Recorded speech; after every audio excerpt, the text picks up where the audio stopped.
ಜಮ್ಮು ಕಾಶ್ಮೀರದಲ್ಲಿನ ಪಹಲ್ಗಾಮ್ನಲ್ಲಿ ಉಗ್ರರು ದಾಳಿ ಮಾಡಿ 26 ಮಂದಿ ಪ್ರವಾಸಿಗರನ್ನು ಹತ್ಯೆ ಮಾಡಿರುವ ಅಮಾನುಷ್ಯ ಕೃತ್ಯವನ್ನು ಖಂಡಿಸಿ ಮಳವಳ್ಳಿ ಪಟ್ಟಣದಲ್ಲಿ ಸಿಪಿಐಎಂ ಕಾರ್ಯಕರ್ತರು ಪ್ರತಿಭಟನೆ ನಡೆಸಿದರು. ಕೆಎಸ್ಆರ್ಟಿಸಿ ಬಸ್ ನಿಲ್ದಾಣದ ಮುಂಭಾಗ ನೆರೆದ ಪ್ರತಿಭಟನಾಕಾರರು ಉಗ್ರರ ದಾಳಿಯನ್ನು ಖಂಡಿಸಿ ಘೋಷಣೆಗಳನ್ನು ಕೂಗಿದರು.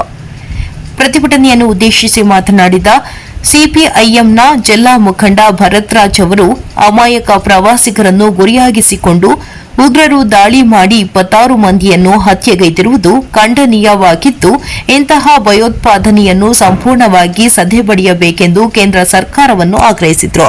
ದಾಳಿಯಲ್ಲಿ ಹತರಾದ ಕುಟುಂಬಗಳಿಗೆ ಸೂಕ್ತ ಪರಿಹಾರ ಕೊಡುವುದರ ಜೊತೆಗೆ ದೇಶದ ಪ್ರತಿಯೊಬ್ಬ ನಾಗರಿಕರಿಗೆ ಸೂಕ್ತ ರಕ್ಷಣೆ ಒದಗಿಸಬೇಕೆಂದು ಒತ್ತಾಯಿಸಿದ ಅವರು, ಉಗ್ರರು ಯಾವುದೇ ಧರ್ಮ, ಭಾಷೆಯ ಭೇದ ಭಾವ ನೋಡದೆ ಕೇವಲ ಜನರನ್ನು ಕೊಲ್ಲುವ ವಿಕೃತ ಮನಸ್ಸಿನಿಂದ ಈ ದಾಳಿ ನಡೆಸಿದ್ದು, ಈ ದಾಳಿಯನ್ನು ಮುಂದಿಟ್ಟುಕೊಂಡು ಒಂದು ಧರ್ಮದವರನ್ನು ದೂಷಿಸುವುದು, ಅವರ ಮೇಲೆ ದಾಳಿ ಮಾಡುವುದಾಗಲಿ ಈ ದಾಳಿ ವಿಚಾರದಲ್ಲಿ ರಾಜಕೀಯ ಬೇಳೆ ಬೇಯಿಸಿಕೊಳ್ಳುವುದು ಸಹ ಖಂಡನೀಯ ಎಂದರು. ಸಿಪಿಐಎಂ ಮುಖಂಡರಾದ ಲಿಂಗ ರಾಜಮೂರ್ತಿ, ದೇವಿ, ಸುಶೀಲಾ, ಮಹದೇವಮ್ಮ, ಆನಂದ್, ತಿಮ್ಮೇಗೌಡ, ಶಿವಕುಮಾರ್, ಶಿವಮಲ್ಲಪ್ಪ ಮತ್ತಿತರರು ಹಾಜರಿದ್ದರು.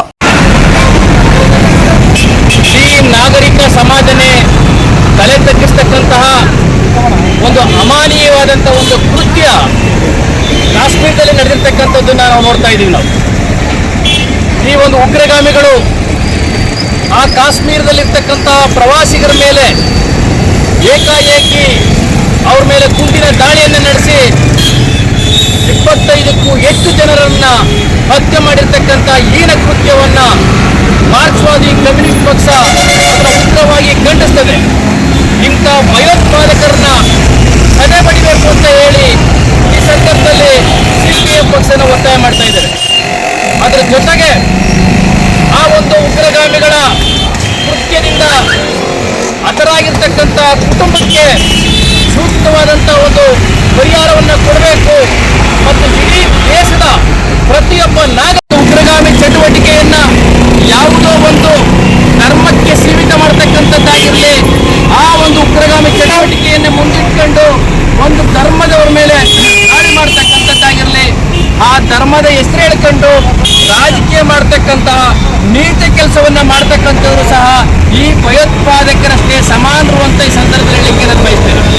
ಯಾಕೆಂತ ಹೇಳಿದ್ರೆ ಪ್ರತಿಯೊಬ್ಬ ಮನುಷ್ಯರು ಮನಸತ್ವರು ಎಲ್ಲರೂ ಸಹ ಧರ್ಮಾತೀತವಾಗಿ ಪಕ್ಷಾತೀತವಾಗಿ ಖಂಡಿಸಬೇಕಾಗಿರ್ತಕ್ಕಂಥ ಈ ಘಟನೆಯನ್ನ ರಾಜಕೀಯ ಲಾಭ ಮಾಡ್ಕೊಳ್ಳಿಕ್ಕೋಸ್ಕರವಾಗಿ ಒಂದು ಧರ್ಮದಿಂದ ಒಂದು ಧರ್ಮಕ್ಕೆ ಎತ್ತಿಡ್ತಕ್ಕಂಥ ಪ್ರಯತ್ನವನ್ನ ಕೆಲವು ದುಷ್ಟ ರಾಜಕೀಯ ಪಕ್ಷಗಳು ಮಾಡಲಿಕ್ಕೆ ಹೊರಟಿರ್ತಕ್ಕಂಥದ್ದು ನಮ್ಮ ಕಣ್ಮುಂದೆ ಕಾಣ್ತಾ ಇದೆ.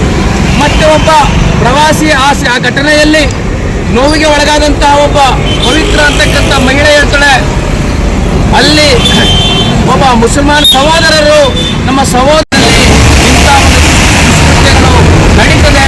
ಇಂದು ಸಹ ಈ ಲೋಕಸಭೆ ಚುನಾವಣೆ ನಡೀತಕ್ಕಂಥ ಸಂದರ್ಭದಲ್ಲಿ, ಉತ್ತರ ಪ್ರದೇಶ ಚುನಾವಣೆ ನಡೀತಕ್ಕಂಥ ಸಂದರ್ಭದಲ್ಲಿ ಇಂಥ ಹಲವಾರು ಘಟನೆಗಳು ನಡೆದಿದೆ.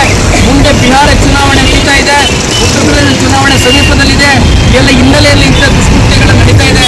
ಇದಕ್ಕೇನಾದ್ರೂ ರಾಜಕೀಯವಾದಂತಹ ನಂಟು ಅಂತ ಒಂದು ಇದೆಯಾ, ಅದಕ್ಕೆ ಪೂರಕವಾದಂತಹ ದುಷ್ಕೃತ್ಯ ನಡೆದಿದೆಯಾ ಅನ್ನೋದ್ರ ಬಗ್ಗೆ ಸಮಗ್ರವಾದಂತಹ ಒಂದು ತನಿಖೆ ನಡೀಬೇಕು ಅಂತಕ್ಕಂಥದ್ದನ್ನ ಸಿಪಿಎಂ ಪಕ್ಷ ಒತ್ತಾಯ ಮಾಡ್ತಿದೆ ಅಂತ ನನ್ನ ಮಾತು.